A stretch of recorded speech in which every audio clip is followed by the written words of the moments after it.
Hi everyone, and welcome back. Today, we are diving deep into a profoundly harrowing case that truly tests our understanding of resilience and justice. In the vast majority of situations, addiction is never a permanent life sentence. Countless individuals battling alcoholism manage to break free from its suffocating grip, rebuild their lives from scratch, start loving families, and ultimately extend a guiding hand to others walking that same dark path. This inspiring trajectory was precisely how the story of a vibrant young woman named Nicole Pitts began, a woman who seemed to have an endlessly bright and promising future laid out before her. Yet tragic circumstances intervened, triggering a daunting 6-year investigation before the primary murder suspect finally stood in the dock. It took another full year of agonizing courtroom battles to definitively prove his guilt and ensure this predator was put away behind bars for as long as humanly possible. At first glance, the perpetrator appeared to have executed a masterclass in criminal planning, orchestrating a crime so meticulously calculated, down to the smallest detail, that he spent years convinced of his absolute immunity. He lived a completely unrestricted life, smug in the belief that the law would never catch up to him. Ultimately, however, it was the tiny, seemingly insignificant details, patiently gathered piece by relentless investigators over many long years, that finally allowed the full picture to come together. To truly understand how this tangled web unraveled, we need to go back to the very beginning and ask, who was Nicole Pitts? Nicole came into the world on February 26, 1973, in King County, Washington. She was the only shared child of her parents, whose marriage sadly unraveled while she was still in grade school. Growing up, Nicole was the quintessential active, highly outgoing child, a natural charmer who excelled at sports and effortlessly drew a wide circle of friends toward her. She adored spontaneous weekend getaways into the peaceful countryside, but her absolute favorite haven was Lake Sammamish, situated just east of Seattle, where she spent every summer vacation soaking up the sun. After completing high school, she enrolled at Western Washington University to study public relations. Throughout her college years, Nicole maintained her peak physical fitness and decided to turn her passion for athletics into a lucrative business venture. She secured a position as a fitness trainer at a local sports club, where her infectious energy quickly earned her the deep respect of her colleagues and a devoted clientele who eagerly signed up for her group fitness classes. Driven by a fierce work ethic, Nicole simultaneously pursued higher education in management and landed a promising corporate role at a major telecommunications firm. On the surface, she was constantly beaming, friendly, and always ready to lend a helping hand. Virtually no one in her immediate orbit could have guessed the immense torment hidden behind that dazzling facade. Beneath that polished exterior lay a severe, deeply rooted crisis. The painful breakdown of her parents' marriage during her vulnerable teenage years delivered a catastrophic shock to her delicate psyche. Fueled by a streak of youthful rebellion and guided by a questionable crowd, Nicole began desperately attempting to drown her emotional agony in alcohol.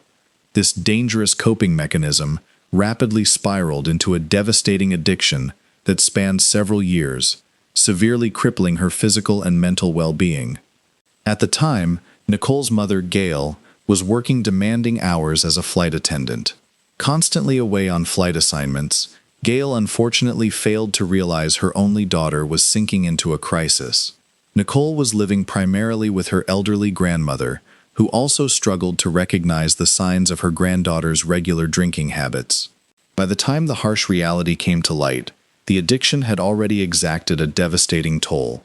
Desperate to save her daughter, Gail, who shared an unbreakable bond with Nicole despite the distance, stepped in immediately. She didn't just enroll Nicole in professional treatment. She walked beside her every step of the way, personally attending Alcoholics Anonymous meetings to help Nicole open up, heal, and ultimately conquer her intense cravings. Around this pivotal period of recovery, Gail also took the step of remarrying. Her new husband, Rod, proved to be immensely sympathetic and supportive.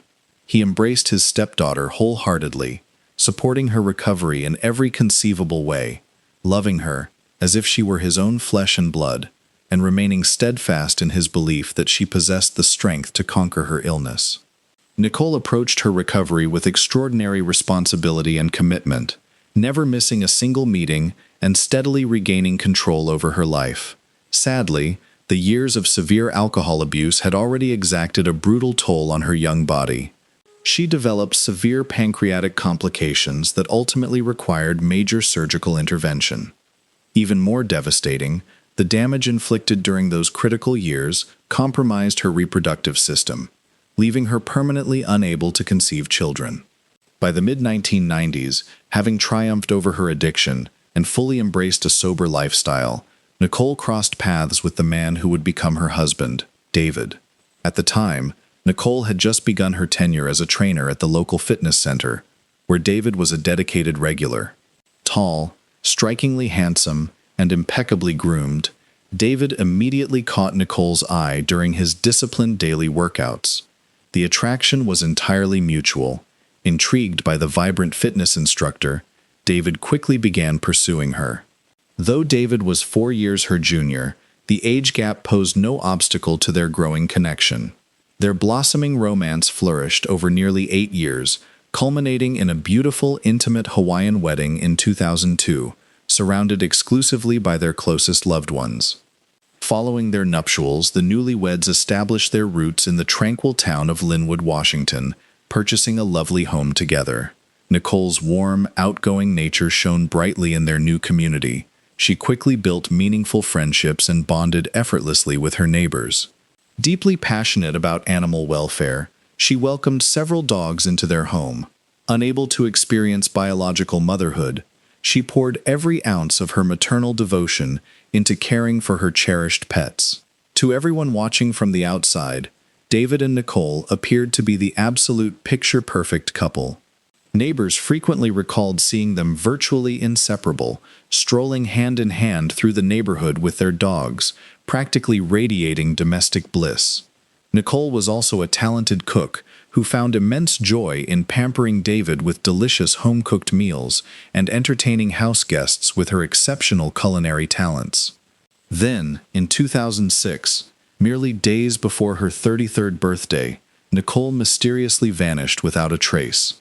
The first alarming sign appeared when she failed to show up to lead her regular Alcoholics Anonymous meeting, a group where she served as both leader and primary source of inspiration.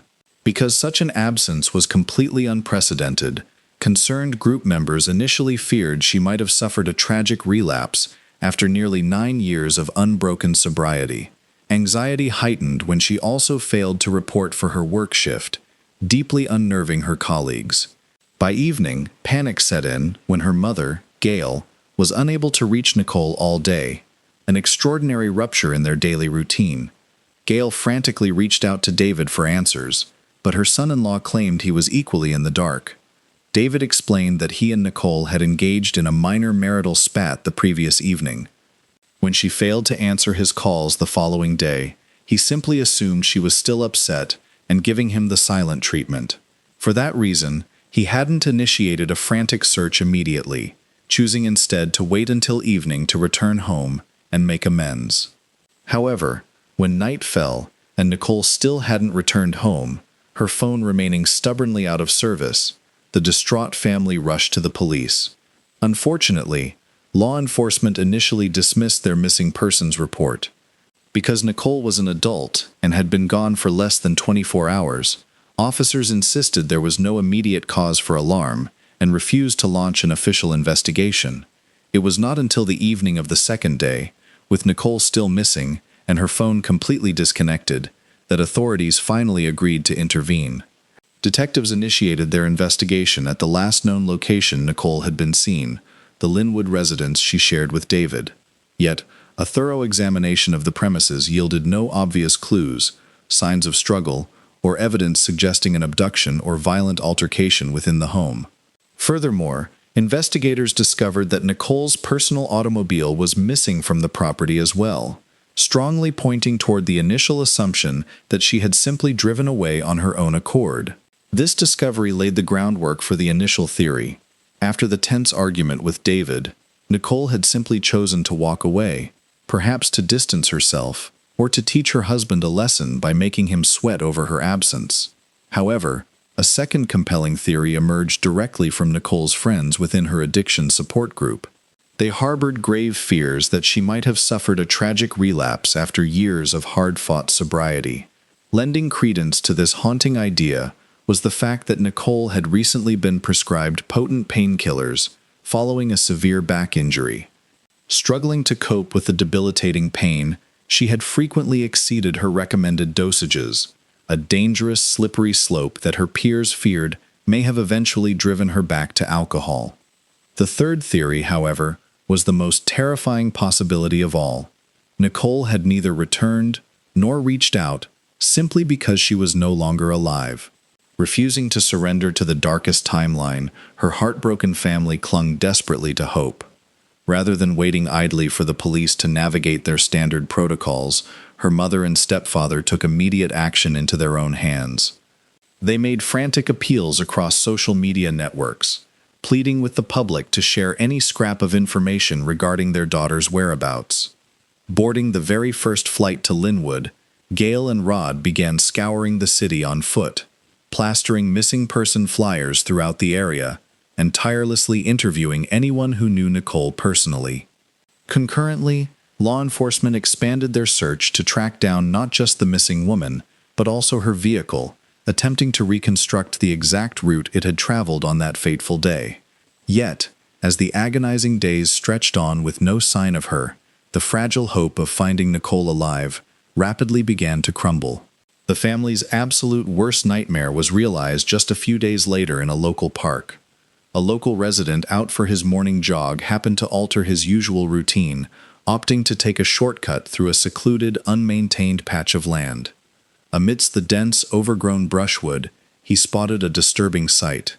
Approaching with caution, he was horrified to discover the badly mutilated, nude body of a young woman. Authorities and forensic specialists immediately rushed to the gruesome scene. The complete absence of clothing and the sheer magnitude of physical trauma left no doubt that a horrific, violent crime had occurred. Judging by the extensive array of severe bruises, abrasions, and contusions covering her skin, the victim had endured a brutal, prolonged beating prior to her death. Forensic examiners determined the official cause of death to be asphyxiation. Nicole had been ruthlessly strangled with bare hands. Because her vehicle remained missing, investigators initially speculated that carjacking or theft might have served as the primary motive, leading the attacker to eliminate the sole witness and potentially commit sexual violence against the defenseless young woman. Detectives immediately suspected the remains belonged to the missing Nicole Pitts, whom the entire city had been searching for, though formal identification by her family was still required. The confrontation with reality was utterly shattering. Upon viewing her daughter's body at the morgue, Gail collapsed, overwhelmed by shock and requiring immediate medical intervention. Rod was similarly paralyzed by grief. Yet, amid the shared devastation, the reaction of her newly widowed husband struck several observers as decidedly odd.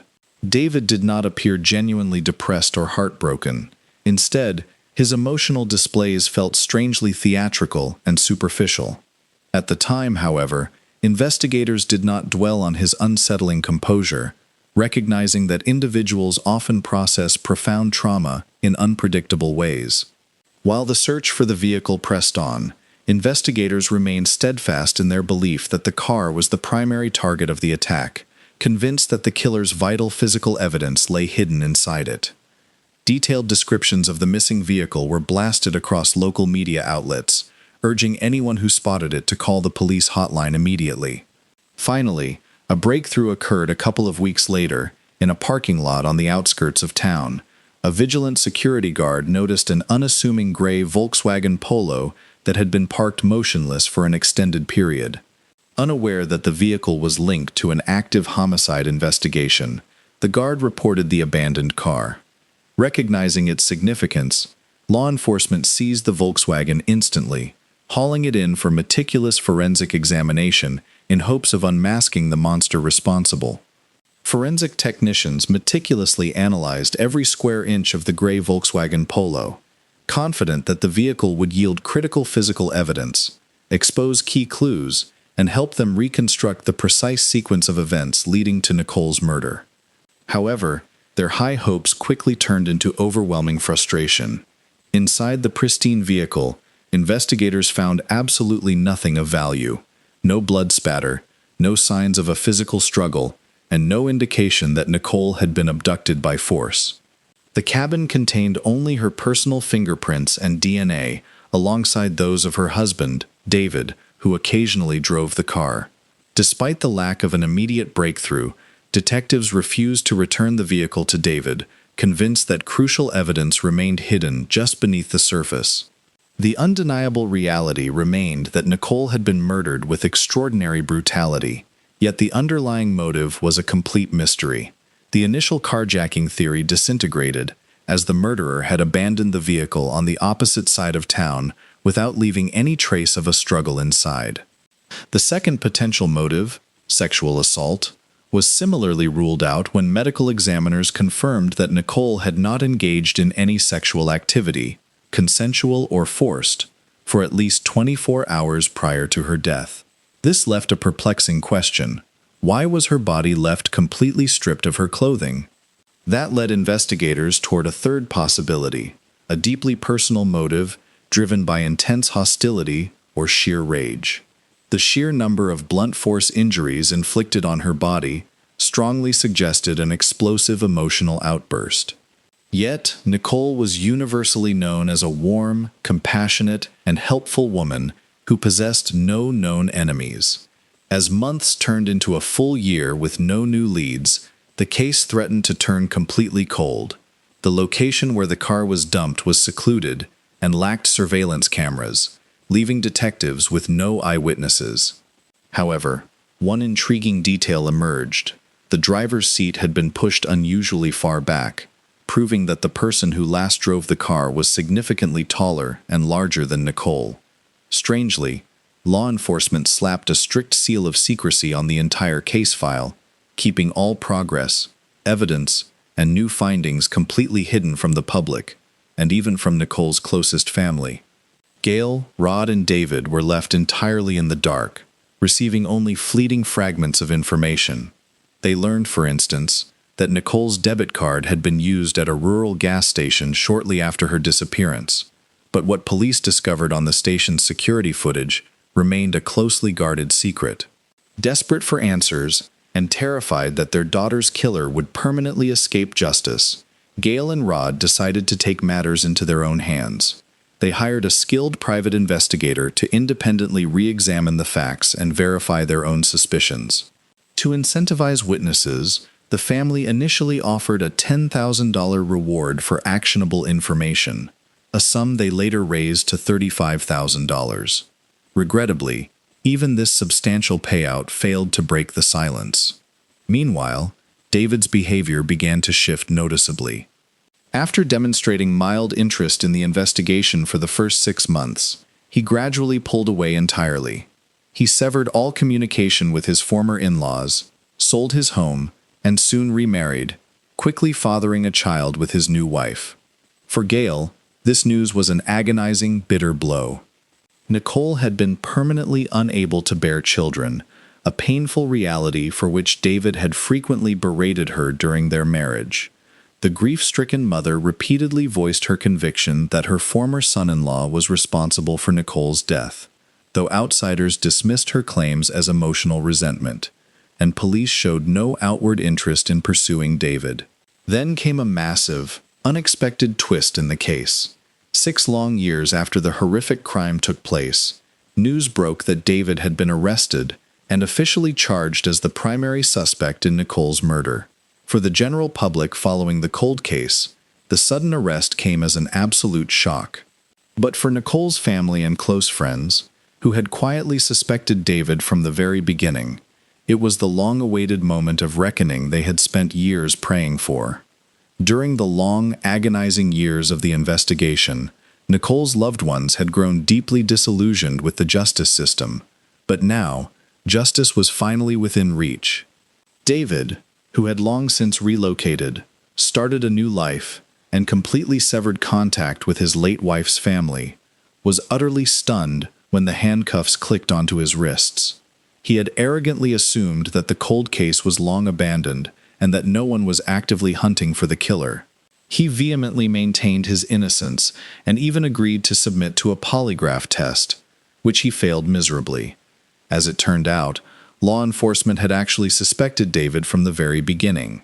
However, lacking concrete, undeniable evidence, detectives chose not to tip their hand, fearing that prematurely confronting him would cause him to flee or destroy vital clues.